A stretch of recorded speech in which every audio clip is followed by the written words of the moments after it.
जरा आमची बोरा खायला गँग आले. हे पुढे चाललंय आमचं शूटर. हे भरती आहे तो आमचा बॉस आहे मेन.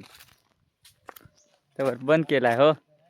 हे सुंदर असं वाटाणं लागलेलं आहेत आपल्या इकडं. आपले इकडं शेती चांगली मस्त वाटाण्याची होत असते. आणि हे गहू पण दिसतंय मित्रांनो, सुंदर सुंदर गहू आहेत. आणि ह्या बोरा आहेत पण त्याला बोर नाही लागेल त्याच्यामुळं तर चालू आहे आम्ही पुढं बोरा खायला. तो आपल्या इकडे शेतीचे टायमाला असे कवळ्या भरजत आहे. पाहून घ्या अशा कवळ्या भरजत आहे. आम्ही बोरीच्या शोधात आहोत पण अजून आम्हाला बोर सापडलेली नाही. तरी आम्ही काट्या कुट्यातून चालत आलेलो आहोत. आमचा हा संघर्ष खूप मोठा आहे. आम्ही बोरा गवसत आलोय पण अजून आम्हाला बोरीचं झाड सापडेल नाही हो. ना आम्ही आहो इकडे आपला तुषार भाऊ आहे. आपला बॉडीगार्ड भरत भाऊ नाही का, तो त्या कोणी वाघ आला तरी एकटाच वाघ आलं आपण टाकतो खाऊन टाकतोय. खतरनाक आदमी आहे हा.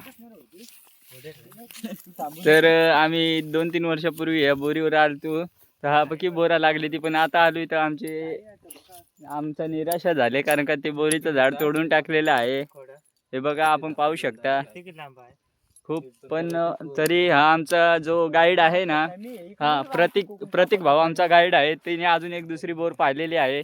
तर तुम्ही ना बघू शकता. आता प्रतीक भाऊ आम्हाला गाईड करताय. दुसरी बोर आम्ही गवसू. आमच्या भोला भाऊला पण माहित आहे कुठं बोर आहे का. आमचे ललित भाऊ वायरमन आहेत, मस्त सुपरस्टार आहेत पेठ मधले.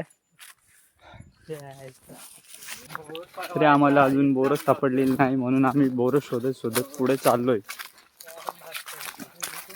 हे मुंग्यांचं वारूळ पण आहे इथं. तर बघू शकता हे शेणखत आहे, नॅचरल खत. हे रुईचं झाड आहे. तर बघू शकता हे रुईची फुलं पण आहेत. अतिशय सुंदर दिसतंय. तर गव्हाला पाणी भरण्यात येत आहे मस्त.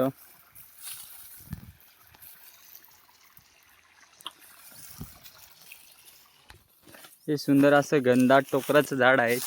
आपण बघू शकता ते बांबू कसे दिसत आहेत एकदम मस्त.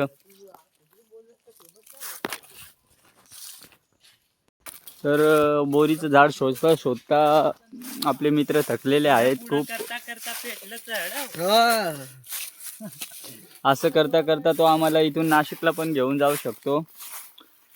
तो आमचा गाईड पुढे चाललाय. पण काय आता आम्हाला अशा रस्त्यातून पण आम्ही चलो जल्दी चलो. अरे बापरे, असं कातळी रस्त्यातून आम्ही जाऊ राहिलो पण आम्हाला काही बोर सापडत नाही भाऊ. आता कोकडं गवसायची सांग बरं.